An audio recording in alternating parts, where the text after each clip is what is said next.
ای انسان غافل، چند سال عمرت را ضایع نمودی؟ چقدر عمرت را در گناه و معصیت سپری کردی؟ چند بار پشت دروازه های بسته مرتکب گناه شدی؟ چند نماز را ترک نمودی و قضا کردی؟ چند بار چشمت را به حرام دوختی و حدود الله را پایمال نمودی؟ آیا لحظه جان کندن به یادت است؟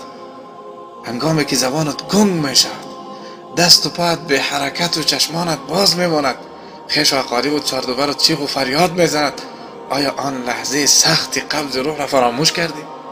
سختی جان کندن را فراموش کردی؟ برای تصور سختی آن اینقدر کافی است که بدانی که بر سر افضل المخلوقات رسول الله صلی الله علیه و سلم چی گذشت. در اثنای جان کندن ظرفی نزدشان گذاشته شده بود، از آن آب گرفته به چهره مبارکشان میکشید و میفرمود لا اله الا الله ان للموت لسکرات. لا اله الا الله، مرگ سختی هایی دارد. من و تو در آن وقت چی خواهیم گفت؟ چی خواهیم کرد؟ آیا فکر کردیم؟ یا فراموش کردیم که ما همه فانی شده نیستیم؟ آیا مرگ را فراموش کردی؟ تو را میگم ای شنونده، تو را در آن وقت که کی به دردت میخوره؟ کی؟ و جاءت سکرة الموت بالحق ذلك ما كنت منه تحید.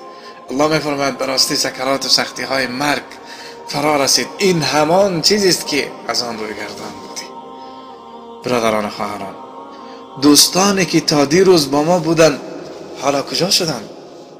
چقدر دوستان نزدیکمان را به خاک سپردیم، چقدر اقاربمان را به لحد گذاشتیم و به خانه هایمان برگشتیم.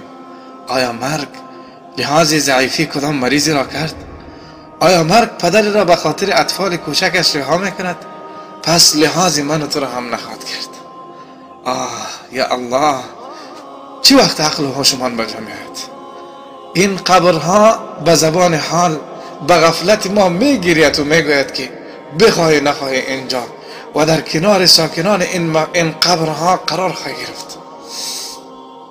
هیچ قوت و قدرتی، هیچ مال و سرمایه تو را نجات داده نمیتواند.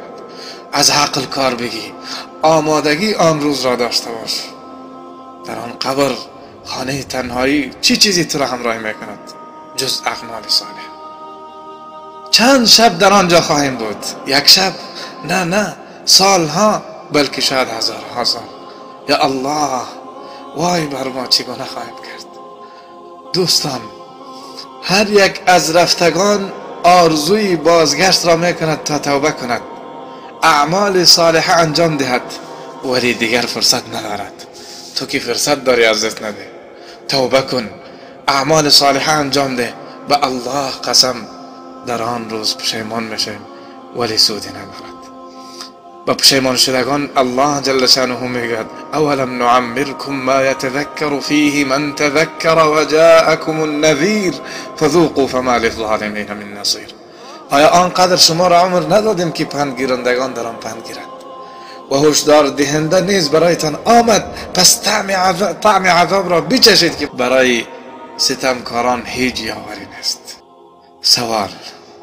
یک سوال میکنم، آیا آماده مرگ هستی؟ آیا آماده مرگ هستم؟ اگر امروز مرگ به سراغ من و تو برسد آمادگی داریم؟ پس بیا توبه کنیم. بله توبه کنیم، از توبه کرده چیزی خوب تر نیست.